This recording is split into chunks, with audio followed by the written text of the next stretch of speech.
If you are in the mode of focusing on podcast promotion and distribution, I think I have found a solution for you that I have been vigorously testing for the past several months, really for myself, because this is a problem I've been trying to solve for a long time. I've been able to do it for the clients and stuff that I work with, but for myself, I was never able to really find a mode of consistency with this that felt really good.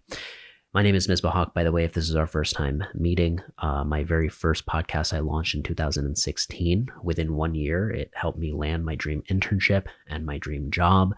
And I got to help my boss, who is a professional athlete, launch his podcast and be a part of that as well. That has grown to well over 1 million downloads and become a very successful client acquisition channel.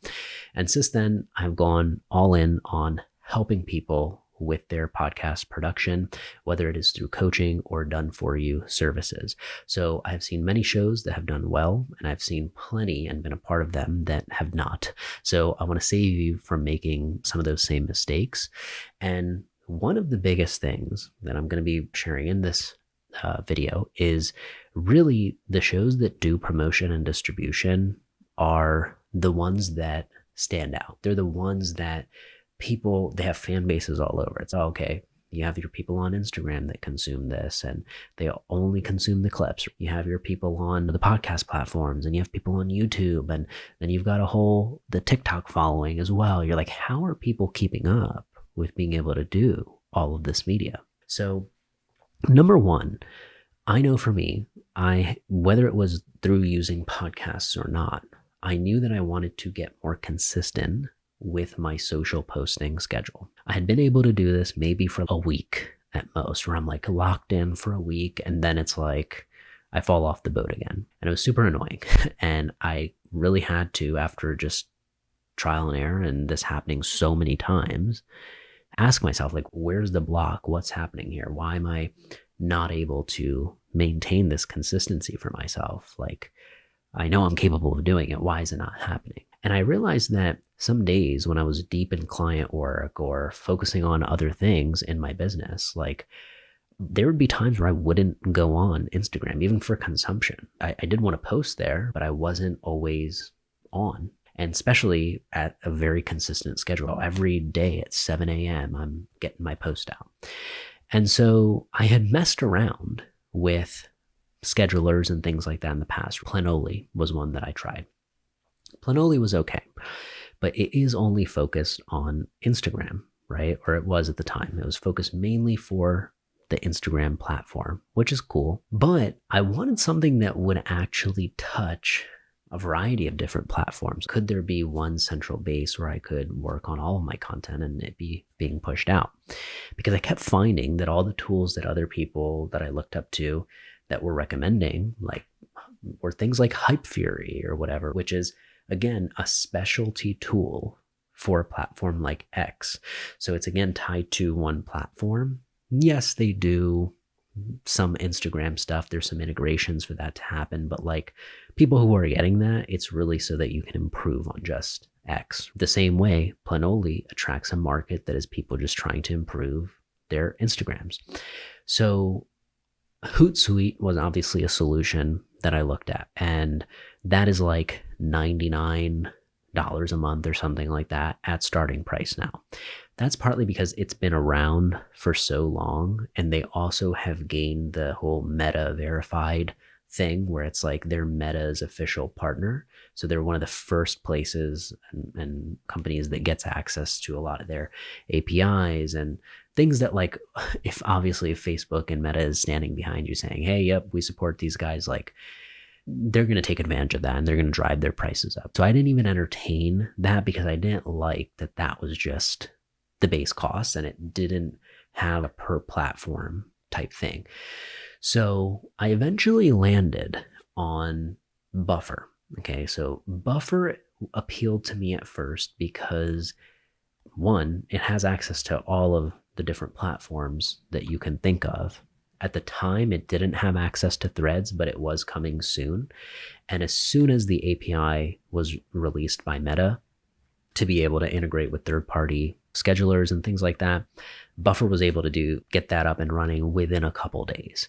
And so I have been testing that using it vigorously for the past little bit. And I can tell you that there's some issues to watch out for that I will mention as well. But these issues also happen on many other things that you'll be using too. And I'll share how you can avoid that. But I'll tell you why I think Buffer is the tool that might be worth investing into, to the point where it might become your best friend.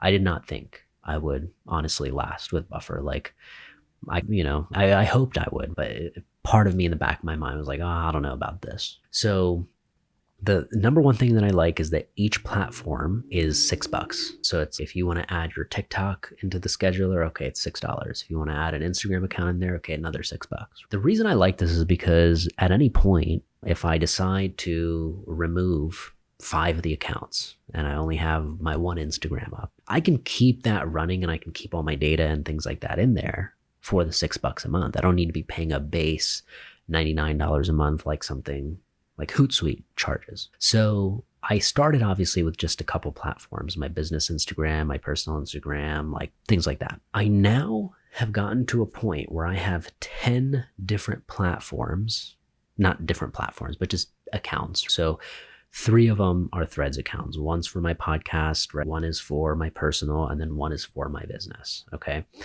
Then I have 2 for Instagram. One's a personal Instagram, one's a business Instagram. Okay. Then I have the Facebook business page. Okay. Then I have whatever, LinkedIn, my personal page, and then LinkedIn, the business page.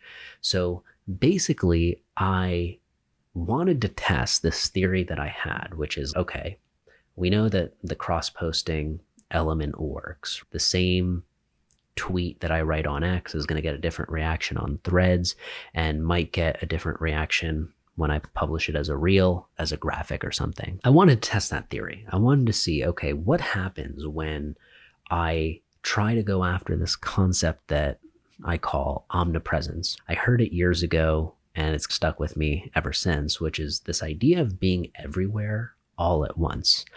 And if you think about it, the shows that you really admire have that effect where they are on their podcasts, like they're on Apple and Spotify and all that good stuff.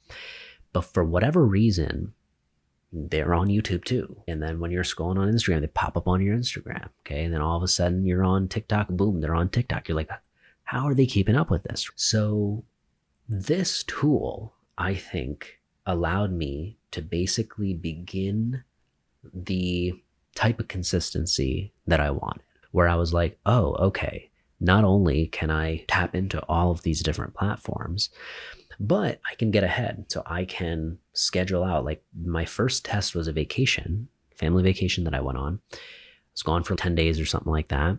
And I was able to get a post out every single day at 7:30 in the morning on all of these different platforms that I wanted to. And it was shocking for me because I was like, wow, like this is the feeling I've been going after, where like my media is set. Okay, cool. You like, it gets posted before I even would wake up in the morning. Right. And I started to get addicted to that. I was like, oh, wow. Okay. Now I don't want to break the chain. I want to try to keep this momentum rolling. So the next thing I began to do is try to figure out, obviously, how I can prioritize within this. How can I prioritize some of the platforms that I really care about versus some like TikTok? I don't care about TikTok, to be honest. I know it's big, blah, blah, blah. A lot of my clients are big on it. They use it, cool. But like for myself, I don't care to be really big on TikTok and have a big audience there. But I do care enough to be like, I want to test, get some good data for me and my clients. And if it works, hey, that's a bonus. But I wanted to see the differences of what would happen there versus the higher priority platforms like Threads or LinkedIn that I really cared about. So again, coming back to this concept of consistency, which is really important, there were 2 times I fell off the boat in the past 3 months, I would say, where it's like, oh man, I've had a couple days where I didn't post for a little while, and then it's boom, okay, got back on it and got back consistent again. Okay, I got consistent, got myself scheduled out while I was away on vacation. But then when I came back, I didn't have posts ready and written and away ready to do the thing that I wanted to continue to stay consistent. Okay, how do I fix that? So it took trial and error, but it has gotten to a point where now this has become like my main central base where I am working on a lot of my content calendar. And I finally have began to see some of the effects that you hope for when you start getting consistent on a platform.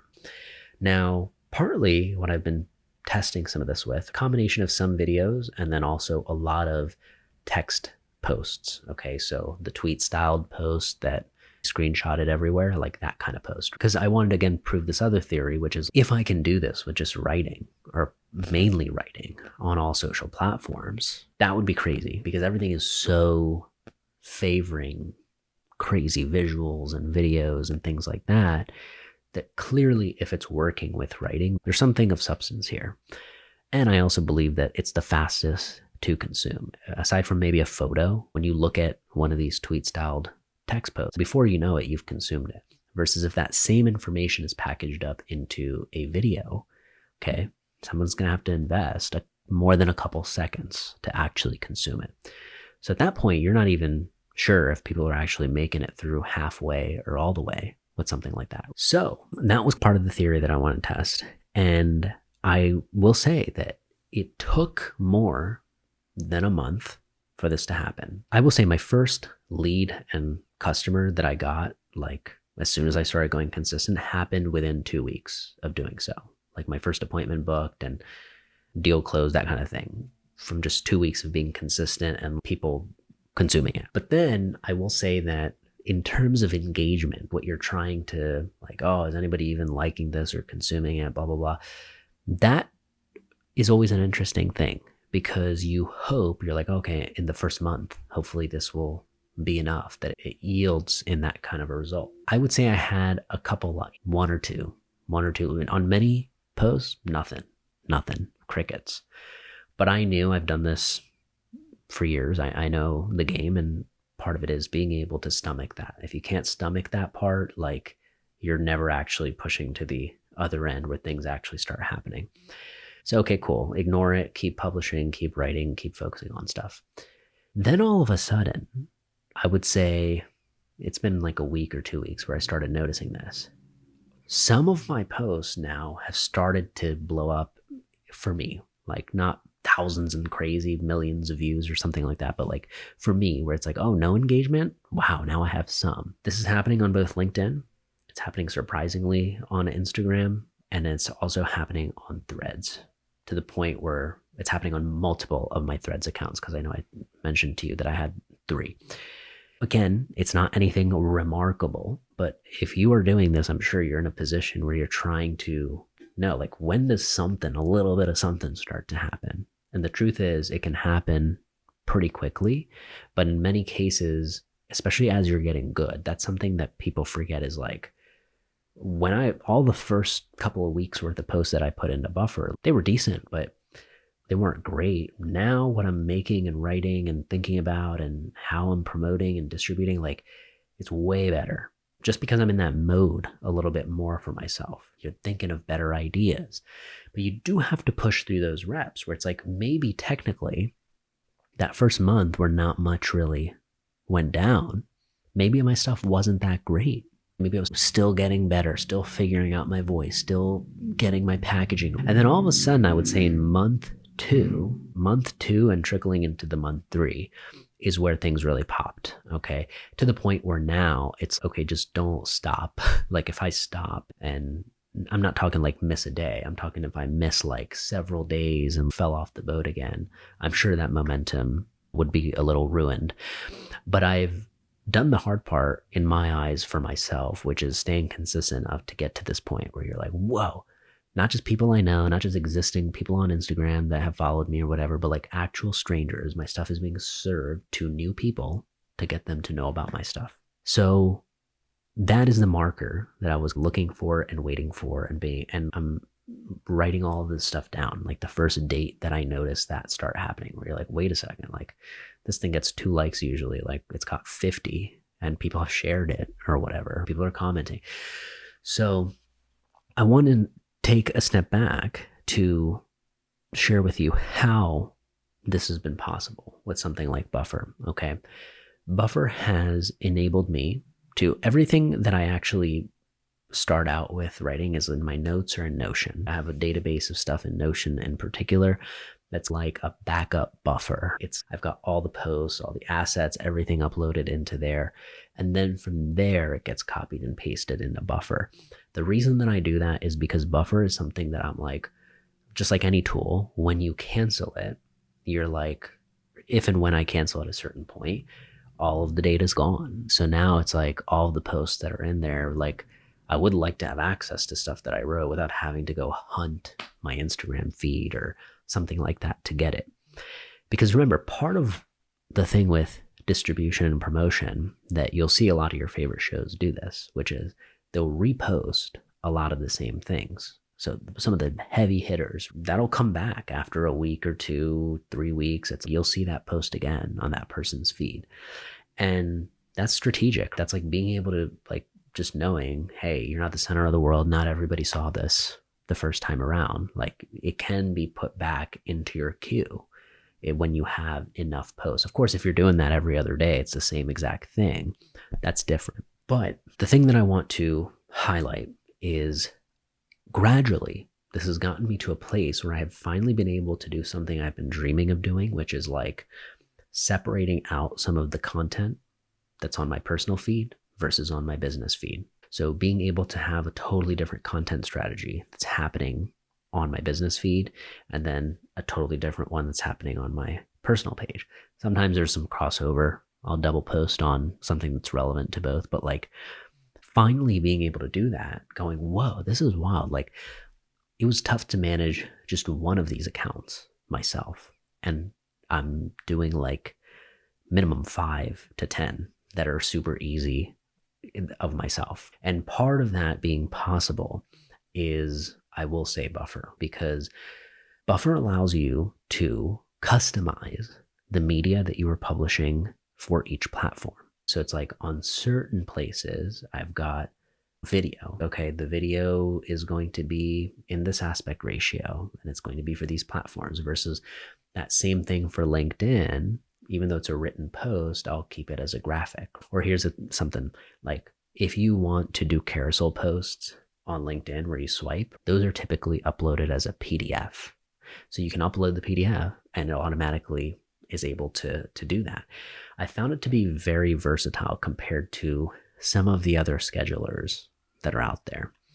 Now, let me get into, I will say, some of the issues to look out for, okay? Because it's not perfect, but close. It's pretty good. So one of the issues that I noticed is there will be times where it fails to publish sometimes, and it is not usually Buffer's fault. So there have been times in this past few months where Meta was down altogether, or Threads itself was down. Okay.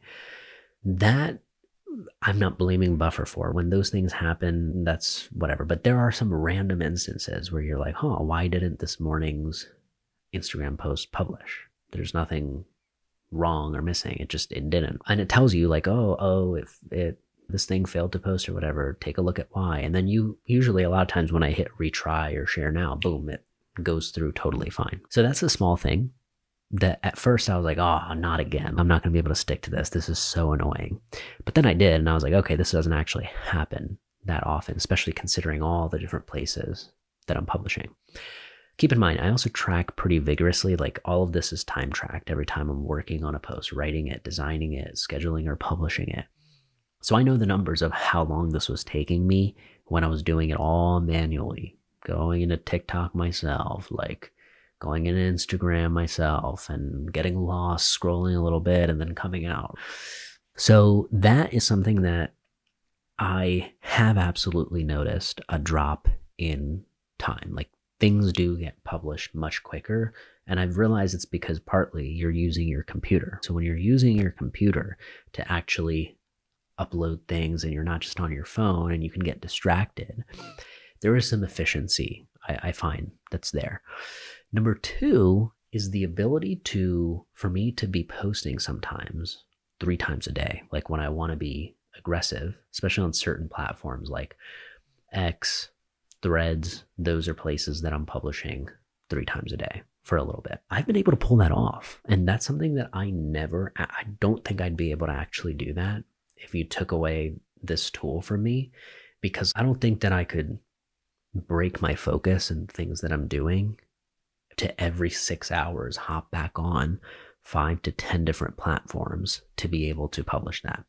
This is normally something that people would hire a physical person to do, a social media manager, to actually publish and post it. But the fact is that this software is able to do that for you for $6 per channel. So you may not be like me where you're trying to do 5 or 10 different accounts. You might just be trying to do 2 or 3 accounts, in which case it's even better. You're paying 12 to 18 bucks. And this is a core part maybe of your audience building strategy or your podcast promotion strategy. Now, I will say the thing that I find pretty cool, actually, wait, this is one more thing I should highlight, is Instagram has a thing that is like the video in many cases needs to be under 100 megabytes if you're putting it in through the scheduler. So making sure that, okay, you're compressing, like you're exporting these out in a way where they do fit that limit. If not, you do have to go manually publish, which I had to do here and there. Stories and things like that, sometimes I will. But that's the other thing. I love the fact that I can have all these stories being pushed out throughout the day in random interval. Whereas I would need to actually risk my focus and go into these social apps to go publish that thing. So it's a massive advantage in terms of being able to preserve your focus and still be present at the same time. Now, the thing I find really nice about this is the fact that I can have things scheduled out. Oh, this is one issue that I encountered recently that you should keep in mind, because of course, in a perfect scenario, the goal is you're also in these platforms engaging and doing a good job of doing that stuff as well. You're not just posting and ghosting like I do in a lot of cases. But what I would get is these prompts sometimes on my Threads business account and my Instagram business account, okay, where it was like, hey, we've detected some suspicious activity, some third party thing has access or is connected. It was basically giving me a warning that it was going to suspend my account. I was like, nobody's has access to this right now. Nobody's like, nothing fishy is going on here. But when I reached out to Buffer about this, they had mentioned they do receive, their support's great, by the way, which is another awesome thing about this. But they did mention that, yes, they've received this from some people, like they've gotten this message too. But one of the things to keep in mind that's important is you should be going in and manually engaging and doing things so that it doesn't just think that this is a bot account that's having bot-like behavior. Even though scheduling your posts is something that's not really a bot-like thing, but if you're not really actually engaging and doing stuff like that on one of these accounts, that is something to watch out for. That can happen. So something to do is make sure that on every account that you are on, you do go in and you do engage a little bit. You do that manually and you'll save yourself from that prompt. But even with that, that's understandable. I get it. I'm not really mad about it. I'm not going to stop using Buffer because of that. I will say the thing that has added so much value to Buffer for me is the Threads API. I've been waiting for that to drop. Threads is something I wanted to go really hard and consistent on, and I have been able to do so because of this. I would never have been able to use that platform and use some of the other stuff simultaneously at the volume that I'm trying and doing and plan to keep doing, So I have found this to be just a game changer of a software that I hope, if you are in a similar boat and you're struggling with kind of consistency with your social, this might do the trick for you. Because one of the cool things about this is the fact that it does actually post it all the way. Versus if you remember years ago, like Planoly even, it's not like it automatically posted for you. It would send you a reminder to your phone, hey, it's time to post, and then you would have to post. And I just remember I'm at my job that I worked at, one of the secondary, tertiary roles that I had was managing the social account for our company. And it's, yeah, Planoly was nice. It was cool to get things organized in there, have it ahead of time, but I still had to be available at that exact time that we planned on posting to be able to do so. Versus here, there's something so satisfying about waking up and the post has happened, or it happened before you were awake, happens as soon as you're awake. Boom, you're in the middle of a call, you're on your lunch break, another one drops. Okay, cool, you're having dinner at night, boom, your PM post drops. That feels like the input. And though it makes the input aspect of it fun, which makes the output that you want, the promotion, the distribution, the audience, the crossover, people interested in this, that makes it way, way easier. So I hope this was useful. Hit me if you have any questions on this. I would love to hear from you. Check out the free tools and templates and all that good stuff in the description below. But I really think Buffer might be your best friend if this is a core goal of yours in this season of life. But thank you. I appreciate your time and you hanging out, and I will see you on the next one.